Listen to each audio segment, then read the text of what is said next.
Mr. Gunther here. First, let me apologize to those of you who tried to sign into the live stream today. I was an idiot, and even though on my schedule it clearly says 11:20, somehow I got in my head the number 40, and I was just waiting till 11:40. And then I was even stupider because I was getting email notifications from Zoom saying people were logging on, and I thought, oh, they're so early. Anyway, I apologize. And then, like, as if I weren't stupid enough with that. And then I recorded the Zoom meeting. Well, I was going to record the Zoom meeting, but I never clicked record, right? So here we are, and I'm going to go over the main concepts from that meeting. But first, I'm going to show you a clip from a Crash Course YouTube video. You probably remember Crash Course from history classes or whatever. I'm just going to show you a quick little 4-minute clip that summarizes the Iroquois creation myth. Ready for it? Here it is. Another type of creation story featuring animal helpers is called the earth diver myth. A good example comes from the Iroquois Indians of the northeastern woodlands of the United States. Let's dive into the thought bubble. A long time ago, humans lived up in the sky in what we now consider heaven. The daughter of their great chief became very sick, and they were unable to cure her. In the village was a great tree on which grew the corn that had fed all of the people. One of the chief's friends had a dream in which he was told to tell the chief to lay his daughter beside the tree and dig it up. The chief did as the dream said, and while this was going on, an angry young man came along. The angry young man didn't have the best bedside manner. He pointed out the tree, provided the fruit which fed the people, and gave the sick daughter a push with his foot. She fell through the hole that had been left when the tree had been dug up. The young woman fell into this world, which at the time was all water. On this water floated ducks and geese and all the other water birds. As there was no earth on this water at the time, there was no place for the falling woman to land, so the birds joined their bodies together into a sort of duck island where the falling woman landed. After some time, the birds grew tired and asked, who would care for the woman? The great turtle took the woman.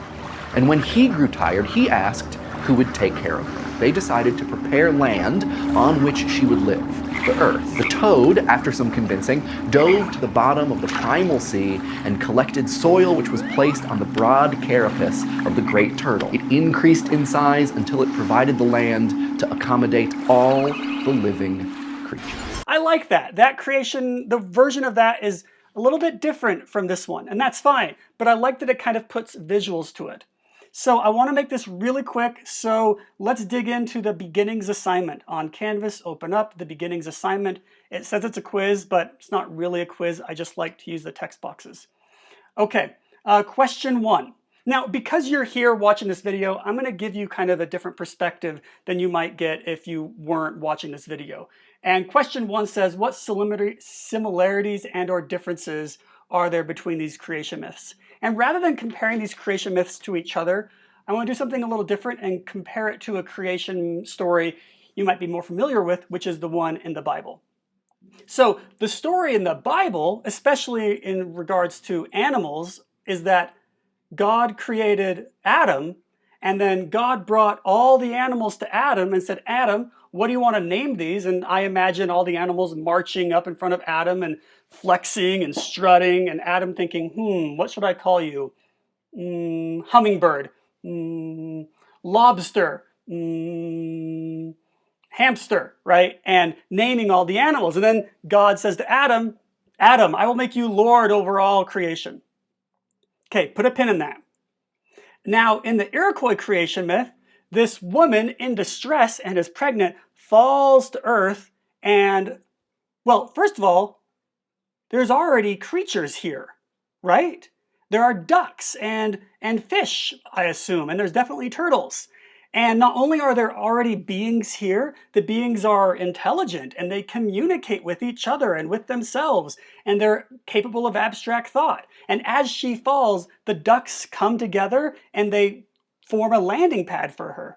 And then the turtle rises up and says, fine, you can put mud on me and I'll be land for her. Put a pin in that. Now compare these two myths. I shouldn't call them myths.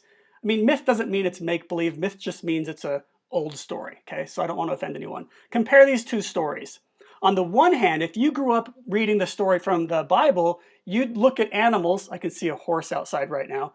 And you'd look at that horse and you'd say, I'm Lord over you, because that's what it says in the Bible. But if you grew up in the Iroquois tradition, you look at that horse and you'd say, I don't lord over you. In fact, I owe you a great deal of gratitude for creating this environment for me to survive in. Does that make sense? That whole mindset is different. Rather than nature being here to serve man or humans, instead, nature selflessly sacrificed itself to provide conditions of life. Does that make sense? So for question one, I would talk about that, right? Question two, well, I've already kind of answered that. What role do human beings play? In the Bible creation story, human beings are, what would I say?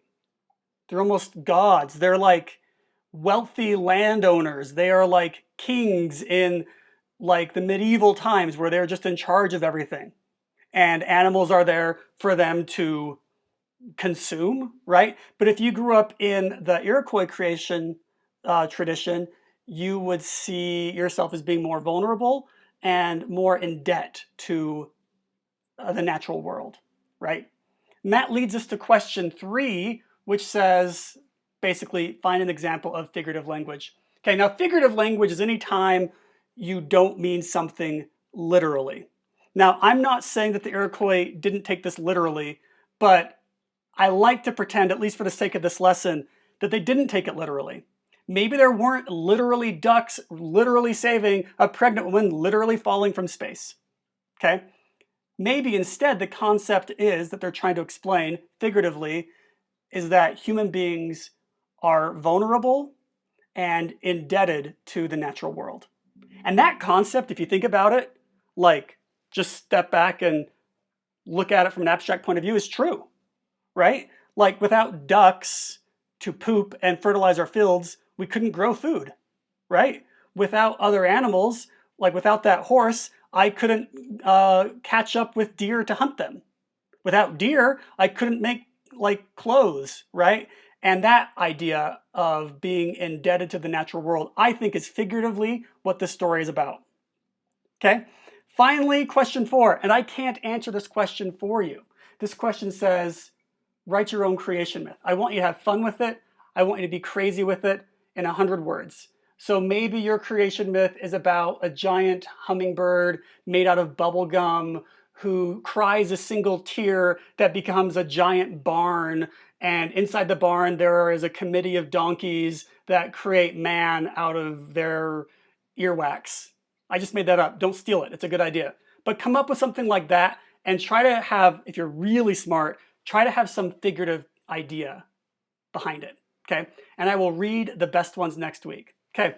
That is it for today. Let me just quickly remind you that in this course we are studying American literature, and we're starting with these Native American stories, and then we're going to march forward and read different selections all the way up to the Civil War. And I love teaching this. I made this. This isn't a textbook. This isn't something I bought online. I went through and I picked different stories and different things from different decades to illustrate different movements in American literature. So I actually found this and formatted it to all look the same. I love it. I hope that you trust me to trust that I pick things that are interesting. Okay, that is it. I'll see you next week.